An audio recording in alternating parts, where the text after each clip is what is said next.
Hey friends, I spent December participating in the competitive Reindeer Readathon. I was on Team Snowflake and we won! Also, for the first time ever, I stuck precisely to my TBR, although I did have to switch around a few books for a couple of challenges because I made a mistake when creating my TBR. Each challenge in the Reindeer Readathon is named after one of Santa's reindeer because it is adorable and thematic. Dasher's challenge was to read a book with a one-word title.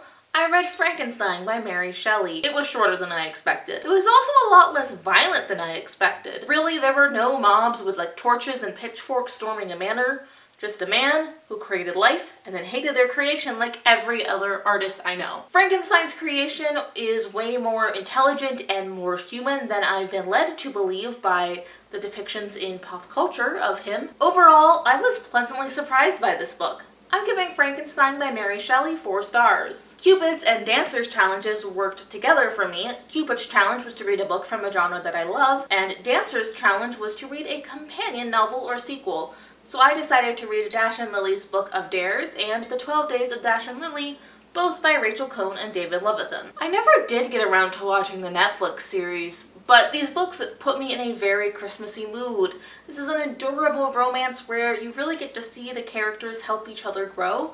I found these books delightful. Reading them is like eating the first bite of a cookie that melts in your mouth. I'm giving Dash and Lily's Book of Dares and The 12 Days of Dash and Lily by Rachael Ann and David Levithan each 4 stars. Prancer's challenge was to read a book with a map in it. The book I originally picked for my TBR was The Witch Boy by Molly Knox Ostertag, which I thought had a map in it, but alas, I was mistaken. So instead for Prancer's challenge, I read Song of the Deep by Brian Hastings. The map is the inside cover of the book. This book is a novelization of a video game that I've never played, but it is a fun underwater adventure. The writing wasn't great, but the story was really strong, so I think that means that the video game was probably really good. I'm giving Song of the Deep by Brian Hastings 3 stars. Vixen's challenge was to read a book with a fox on the cover. I read Maybe a Fox by Kathy Appelt and Allison McKee. This is a middle grade book, and it is a dual narrative between 2 sisters, but early on in the book, one sister dies and is reincarnated as a fox. She comes back to help her sister grieve and get closure. It's kind of a weird book, but it was oddly comforting. I'm giving Maybe a Fox by Kathy Appelt and Allison McKee 4 stars. Homage challenge was to read a book that I find intimidating. I read How to Hide an Empire, A History of the Greater United States by Daniel Immerwahr. This book was intimidating for 2 reasons.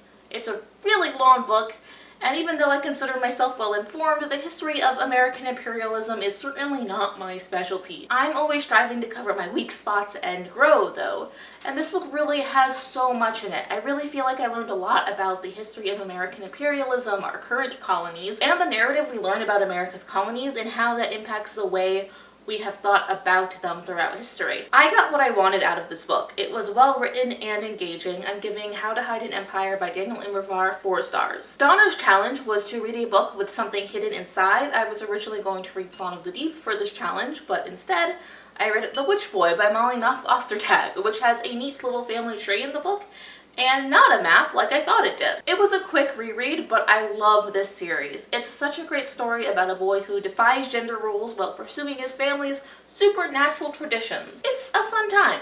I'm giving The Witch Boy by Molly Knox Ostertag 4 stars. Bledson's challenge was to read a book with some sort of struggle. I read The Summer Prince by Alea Dawn Johnson. This is about an artist who falls in love with a boy who has volunteered to be a human sacrifice for political reasons. This story takes place in a dystopian world where humans can live for a couple of hundred years due to technological advancement. It's about a young generation getting involved in politics, refugees, and sex, which was intriguing, as a major topic in this book was breaking taboos, but sex was not taboo. This book was inspired by Brazilian culture, but honestly, something felt off about the way they were using Brazilian culture.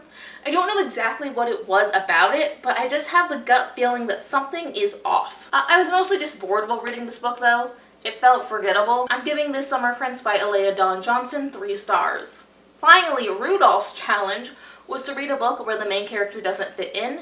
I read In Other Lands by Sarah Rees Brennan. This book overlapped with the Queer Lit Readathon, so you've already heard me talk about it a little bit. But this is about an annoying and intelligent boy who is chosen to enter a magical world after being recruited from our world by a military school. The writing was heavy-handed and clumsy when it came to the social issues it was trying to discuss, like gender and sexuality. It was a lackluster fantasy for me, which is ironic since the book was about how even fantasy worlds can't match up to our fantasies because people are complex and moving will not solve your problems. It was relatively fun to read though, so I'm giving In Netherlands by Sarah Rees Brennan 4 stars. I can't wait to do the Reindeer Readathon again. I had a lot of fun and the hosts built an amazing community. If you want to see more from me, please subscribe, watch another video of mine, or support me on Patreon. And hey, I love you!